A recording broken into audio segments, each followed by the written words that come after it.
নমস্কাৰ, স্বাগতম জনাইছোঁ মোৰ ইউটিউব চেনেল আৰু ফেচবুক পেজলৈ। আহকচোন আজি আমি যাওঁ ভূটানলৈ। মই ওলাইছোঁ আজি ভূটানলৈ যাবলৈ, আৰু ভূটানলৈ গৈ থাকোঁতে দেখিছোঁ তামোলপুৰত এয়া ইমান ধুনীয়া হৈ আছে ধাননি পথাৰবোৰ। বাৰু ভূটানলৈ যোৱা দিন হ'ল, কিন্তু বিয়াহে পলম হৈছে মোৰ। 15 নৱেম্বৰৰ দিনা মোৰ বাৰ্থডে আছিল, আৰু বাৰ্থডে দিনাখনেই গৈছিলোঁ ভূটানলৈ বুলি। সেইফালে দেখিছেনে পথাৰত ধান কাটিছে।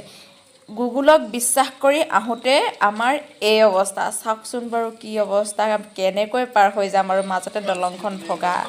গুগলে যেনি আনিছে তেনেকৈ গৈ আছোঁ। আকৌ আমি বেলেগ এটা ৰাস্তাৰে ঘূৰি আহিবলগীয়া অৱস্থা হৈছে। গুগলক বিশ্বাস কৰিলে তেনেকুৱাই হয়, আৰু কি ক'ম। আমিতো নাজানো ন ৰাস্তাটো কেনেকুৱা। গুগলে যিটো পথ দেখাই আছে সেইটোৱে আহি আছোঁ। আহি আমি ভূটানৰ গেট পালোহি, আৰু গেটতে আমি এতিয়া ভূটানলৈ সোমাবৰ কাৰণে পাছ ল'ব লগা হৈছে। আৰু পাছ ল'বৰ কাৰণে আধাৰ কাৰ্ড আৰু পান কাৰ্ড আৰু গাড়ীৰ ৰেজিষ্ট্ৰেশ্যন নাম্বাৰ আৰু লাইচেঞ্চ ভেৰিফিকেশ্যন কৰিব লগা হৈছে। আৰু দেখিছেনে বাৰু এয়া ভূটানৰ ইমান ধুনীয়া দৃশ্য নহয়নে বাৰু। ছাইডত কোনো পাত এটা নাই, আনকি একো পেকেট জাতীয় কিবা কিবি পৰি থকা নাই। আমাৰ আৰু অসমত হোৱা হ'লে ছাইডে ছাইডে কিমান পেকেট পৰি থাকে।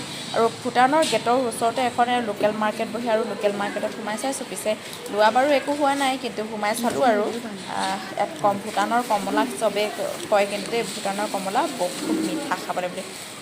ভূটানৰ কমলাটো টেষ্ট কৰি চালোঁ বাৰু, ভালেই লাগিলে। আৰু কমলাৰ ইয়াত দামটো মানে অলপ কম আছে।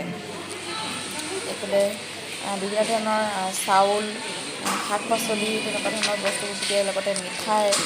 আৰু ইয়াতে এটা বস্তু পোৱা যায়, এলকহলটো সাধাৰণ গেলামালৰ দোকানতো পোৱা যায়।